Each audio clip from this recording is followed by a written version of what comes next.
Praise the lord. మిత్రమా బాగున్నారా? మిత్రమా, దేవుడు మన జీవితంలో మన కొరకు ఎన్నో వాగ్దానాలు చేశారు. దైవ గ్రంథంలో అనేక వాగ్దానాలు ఒక మనిషి వాగ్దానంతో మేము ముందుకు వస్తూ ఉన్నాను. జెఫన్యా రాసిన గ్రంథము 3వ అధ్యాయం 17వ వచనం, మీ దేవుడైన యెహోవా ఈ మధ్యనున్నాడు, ఆయన శక్తిమంతుడు, ఆయన మిమ్మల్ని రక్షించును. ఆమేన్. అవునండి, మనం ఆరాధించే దేవుడు బహుశక్తి కలిగినవాడు. మనము ఆరాధించే దేవుడు, మనము నమ్మికించిన దేవుడు బహుశక్తి కలిగినవాడు. మానవ జీవితంలో అసాధ్యము అనేటువంటి మాట ఆయన దగ్గర లేనే లేదు. ఆయనకు అసాధ్యమైనది ఏదైనా ఉన్నదా అంటే లేదు అనే చెప్పాలి. అప్పుడు పుట్టలేదు, ఇప్పుడు పుట్టలేదు.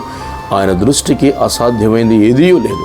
కేవలము మన జీవితాల్లో దేవుని కార్యములన్నీ ఆయన మీద మనము ఆధారపడే విధానమును బట్టి, ఆయన యందు మనం ఉంచిన నమ్మికతను బట్టి మాత్రమే జరుగుతాయి. కనుక నా ప్రియమైనటువంటి దేవుని జనాంగమా, యేసుక్రీస్తు ప్రభుల వారి వైపు సంపూర్ణమైన నమ్మకాన్ని మనం ఉంచగలిగితే, ఆయన శక్తిమంతుడు, ఆయన నమ్మదగినవాడు, ఆయన మనల్ని రక్షించుటకు సామర్థ్యం కలిగినవాడు.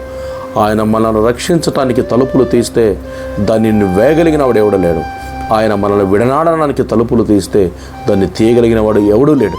శక్తి కలిగిన దేవుణ్ణి మనం కలిగి ఉన్నాం కనుక ఆ ఘనమైన శక్తి కలిగిన కార్యములను అనుభవించాలంటే ఆయనకు దృష్టికి మనం యోగ్యముగాను, ఆయన దృష్టికి నమ్మకంగా బ్రతికినప్పుడు ఖచ్చితంగా దేవుడు మనల్ని ఆశీర్వదిస్తాడు. God bless you.